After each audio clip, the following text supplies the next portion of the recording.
Have you ever answered a simple question and only later realized it was a trap? It didn't feel like one. There was no aggression, no obvious manipulation, just a calm voice, a soft tone, maybe even a smile. And yet, the moment you responded, something shifted.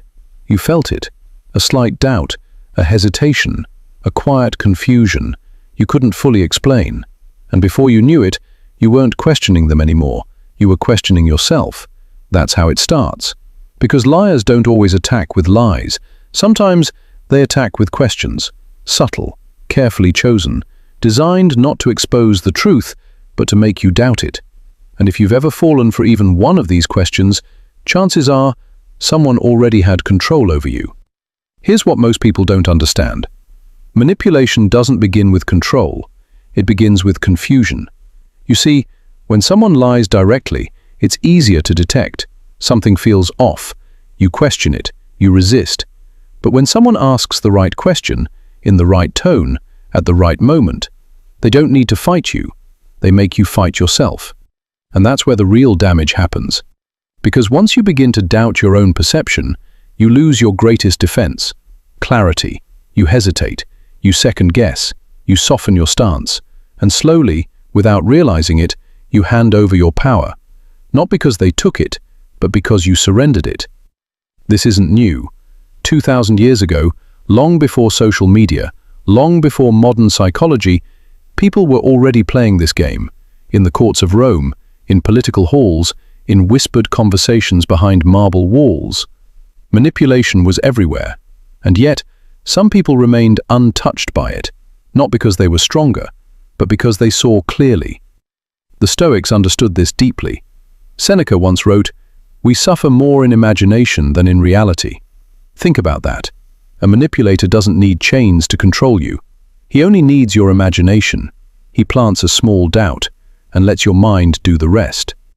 Epictetus taught something just as powerful.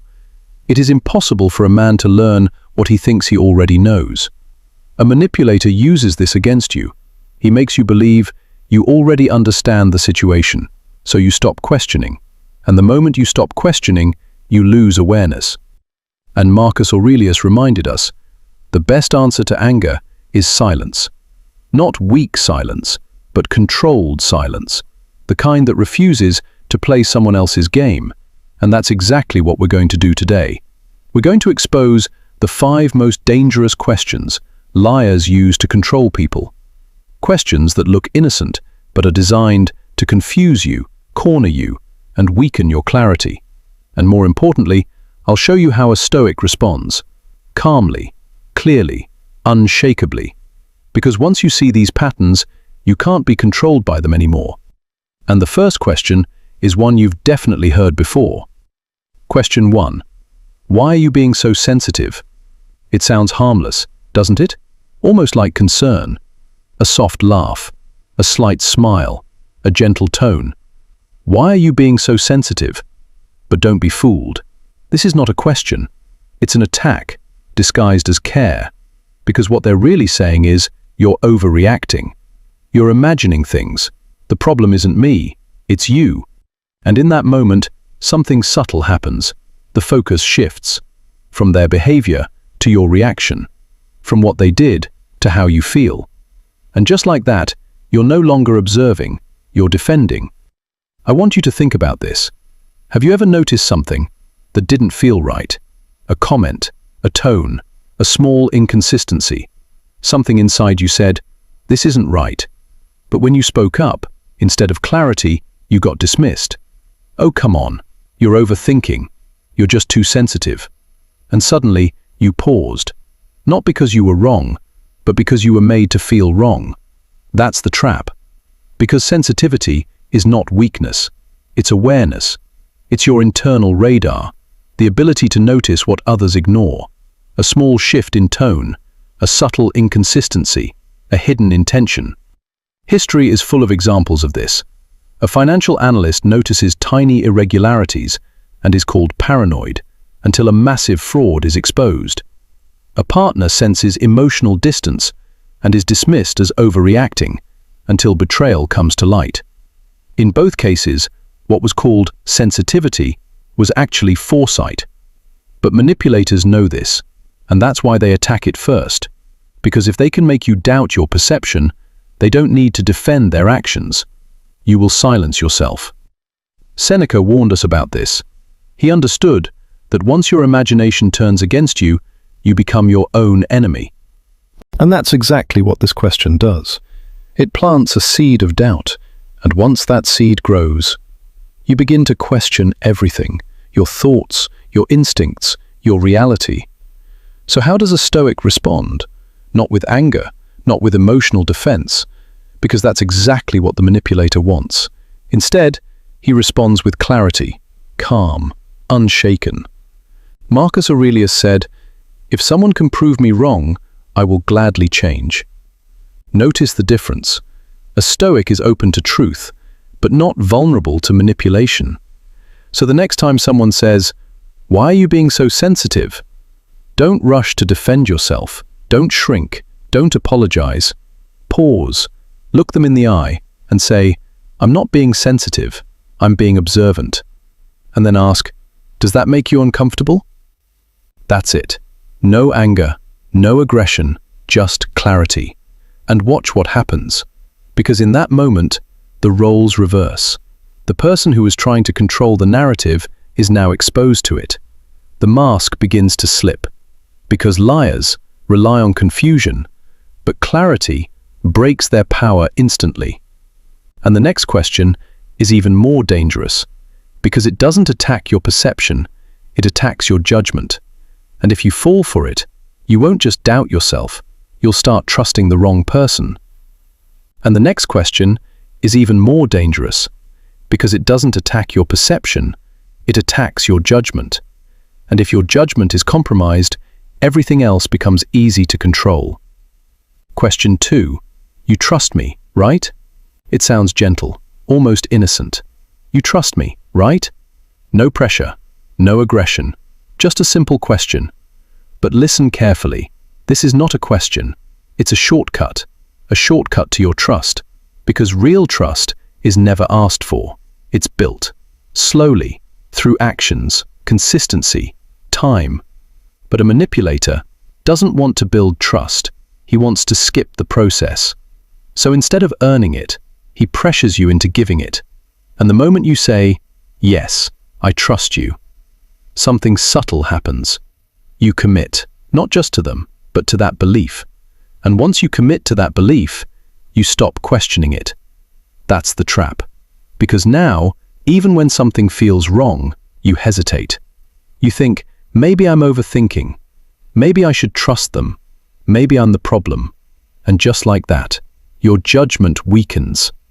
I've seen this happen more times than people realize. A business partner avoids showing details, but leans in and says, "Come on, you trust me, right?" A relationship where something feels off, but the response is, "Don't you trust me?" And suddenly, you're not evaluating their behavior anymore. You're defending your trust. You feel guilty for being cautious, as if thinking clearly is somehow wrong. But here's the truth. Caution is not betrayal. Caution is intelligence. No architect builds a bridge without checking the foundation. No pilot takes off without checking the system. So why should you give your trust without evidence? Epictetus warned us about this. He said, "It is impossible for a man to learn what he thinks he already knows." Once you believe, "I trust this person completely," you stop observing, you stop questioning. And the moment curiosity dies, clarity dies with it. That's why this question is so dangerous, because it doesn't force you, it convinces you. So what does a Stoic do? He doesn't rush to reassure. He doesn't collapse under guilt. He pauses, breathes, and responds with calm clarity. Trust is built through consistency. Are you asking me to ignore my judgment? That one sentence changes everything, because now the pressure shifts. The spotlight moves from you to them. A manipulator will hesitate, deflect, change the subject. But a person of integrity, they won't be offended. They'll keep proving themselves through action. Because truth doesn't need pressure. It proves itself. Now the next question is even more dangerous, because it flips everything. It takes your awareness and turns it against you. Question 3. Are you accusing me of something? At first, it sounds like a normal reaction, even understandable. Are you accusing me of something? But don't be fooled. This is not curiosity, it's defense, turned into attack. Here's how it works. You notice something, a detail that doesn't add up, a behavior that feels off. So you ask a question, calmly, respectfully, looking for clarity. But instead of getting an answer, you get this. Wait, are you accusing me of something? And in that moment, everything changes. The roles reverse. You are no longer the observer. You are the accused. And suddenly, you feel pressure. You feel the need to explain yourself, to soften your words, to say, no, I didn't mean it like that. And just like that, you've lost your position. Not because you were wrong, but because you were pushed into defense. That's the strategy. Because a manipulator doesn't need to prove innocence, he just needs to make you retreat. Marcus Aurelius understood this deeply. He wrote, "The best answer to anger is silence." But this silence is not weakness, it's control. It's the refusal to play a game designed to confuse you. Think about a courtroom. If the judge starts apologizing to the accused, the entire system collapses. And that's exactly what this question tries to do. It turns the judge into the defendant. You've seen this before. A boss questioned about missing money snaps back, "Are you accusing me of stealing?" A partner confronted about secrecy responds with, "So now you think I'm cheating?" The goal is always the same, to make you feel guilty for simply noticing, to make you doubt your own awareness. But a Stoic doesn't fall for this. He doesn't rush, he doesn't panic. He holds his ground, calm, still, unshaken. He lets the silence breathe. 2 seconds, 3 seconds, and then he responds. Not emotionally, but with precision. Should I be? That's it. 3 words. But those 3 words change everything. Because now, you're no longer defending. You're observing again. And the manipulator? He's exposed. Because liars expect fear. They expect hesitation. What they don't expect is calm power, delivered without emotion. Remember this. The person who asks, "Are you accusing me of something?" often reveals more than they intend to, because fear always points to something hidden. And a Stoic never forgets. Truth does not panic. Clarity does not apologize. And the next question is even more subtle, because it doesn't attack your logic, it attacks your emotions. And if you fall for it, you won't just lose clarity, you'll start defending the lie yourself. And the next question is even more subtle, because it doesn't attack your logic, it attacks your emotions. And if you lose control of your emotions, you don't just lose the argument, you lose yourself. Question 4. Would I ever lie to you? This one is dangerous, because it sounds soft, almost wounded. Would I ever lie to you? There's no anger, no pressure, just emotion. And that's exactly why it works, because this question is not about truth, it's about guilt. The moment you hear it, something shifts inside you. You feel like you've crossed a line, like your doubt has become an insult. And suddenly, you're not searching for truth anymore. You're trying to repair the emotion. That's the trap. Because while you're busy feeling guilty, they're no longer defending themselves. They don't have to. You're doing it for them. I've seen this happen in ways that look almost invisible. A colleague avoids responsibility, but says, "Come on, would I really lie to you?" A partner hides something, but looks at you and says, "Do you really think I'd lie to you?" And in that moment, you hesitate. Not because they proved anything, but because they made you feel something. And emotion is the most powerful weapon of manipulation. Seneca warned us, if it is not true, do not say it. If it is not right, do not do it. A person of integrity doesn't need to convince you they're honest. They show it every day, through consistency, through transparency, through action. But a manipulator, he performs. He uses emotion like a stage. He turns doubt into guilt. So you stop asking questions. So you silence your instincts. And once that happens, the lie survives. Not because it's strong, but because you stopped challenging it. So how does a Stoic respond? Not with reassurance, not with panic. He doesn't rush to say, "No, of course not," because that would mean the trap worked. Instead, he pauses, lets the silence sit. 2 seconds, 3 seconds, and then responds with clarity. That's not the question. The question is, would I know if you did? Feel the shift. In that moment, everything changes. The emotional pressure disappears, and the focus returns to truth. Because liars survive in fog, but clarity is light, and light destroys fog instantly. And now, the final question. The one that doesn't rely on logic or emotion, but on something even more dangerous: exhaustion. Question 5. Can't we just move on? This is the last card, the desperation move. When denial fails, when emotion fails, this is what comes next. Can't we just move on?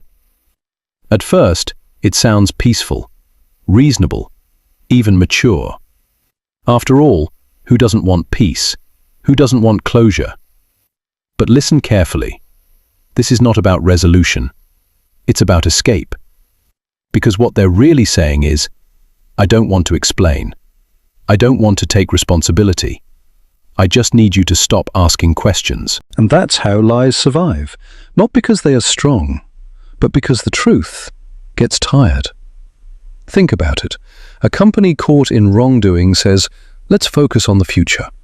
A partner exposed in betrayal says, why keep bringing this up? But in both cases, there is no closure, only avoidance, because real closure requires truth, and truth requires discomfort. Marcus Aurelius understood this. He wrote, "If it is not right, do not do it. If it is not true, do not say it." Notice something. He never said, unless it's inconvenient. For a Stoic, truth is not optional. It doesn't expire. It doesn't disappear just because you're tired of facing it. But manipulators depend on your exhaustion, because if they can wear you down, you will give up.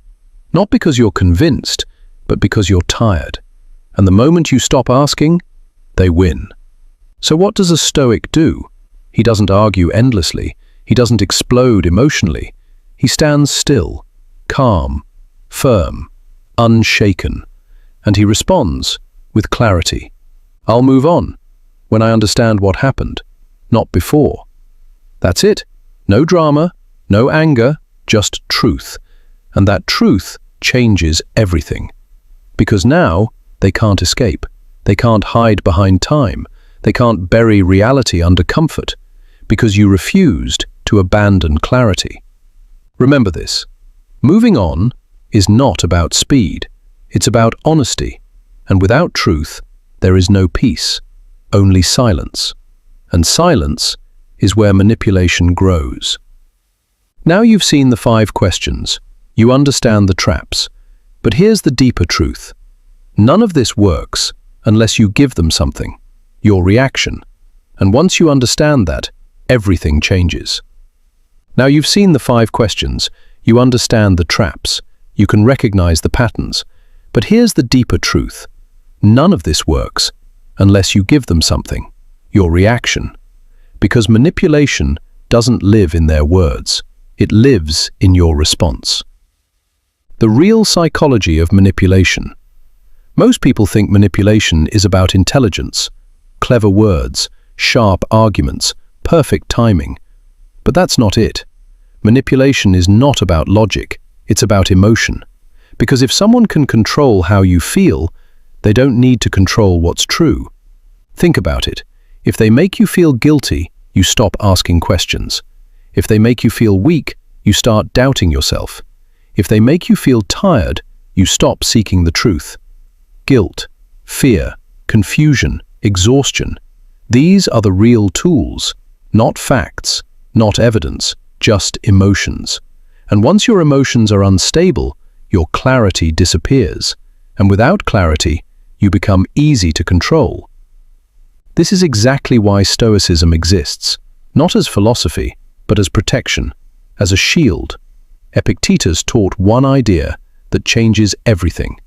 Some things are in our control, and some things are not. Simple, but powerful. Because the moment you understand this, manipulation starts to break. Their tone, not in your control. Their behavior, not in your control. Their words, not in your control. But your reaction, that is yours. And when you take control of that, everything changes. Because now, you don't react emotionally. You observe. You don't panic. You pause. You don't get pulled into their game. You step outside it. This is what the Stoics called inner discipline, the ability to remain calm, even when everything around you is trying to provoke you. Imagine this: a storm, winds howling, rain crashing, thunder shaking the sky. Everything is chaos. Everything is loud. Everything is trying to pull you off balance. That storm is manipulation, emotions, pressure, confusion. And in the middle of it all, there's a man, still, calm, unshaken. The storm hits him, but he doesn't move, not because the storm is weak, but because he is grounded. That is the Stoic. Calm when others panic, clear when others are confused, unmoved when others react. And that is what manipulators fear the most, not strength, not aggression, clarity. Because once you are clear, you cannot be controlled. Marcus Aurelius understood this better than anyone. He wrote, "You have power over your mind, not outside events." Think about that. Not their words, not their behavior, your mind. That's where your power lives. And once you protect it, nothing can shake you. Not lies, not manipulation, not pressure. Because now you see everything clearly. And clarity is dangerous, not because it harms others, but because it frees you. Seneca believed that true strength is not loud. It doesn't argue endlessly. It doesn't try to prove itself. It simply stands firm, calm, silent, unshaken, and lets truth reveal itself. So remember this: you are not weak for noticing something is wrong. You are not difficult for asking questions. You are not cruel for wanting the truth. You are aware. And in a world full of manipulation, awareness is power. You don't need to shout. You don't need to fight. You only need to see clearly. And once you do, no question, no matter how subtle, can ever control you again. If this message spoke to you, don't just watch it, apply it. Because awareness without action changes nothing. So I want you to do something simple. In the comments, write 3 words. I choose clarity. Not for me, for yourself. Because the moment you say it, you remind your mind that you will no longer fall for confusion, that you will no longer surrender your judgment, that you will stand, calm, clear, and unshakable. And if you want more content like this, make sure you like this video, subscribe to the channel, and share this with someone who needs to hear it. Because the truth is simple. Liars rely on doubt, but a Stoic relies on clarity.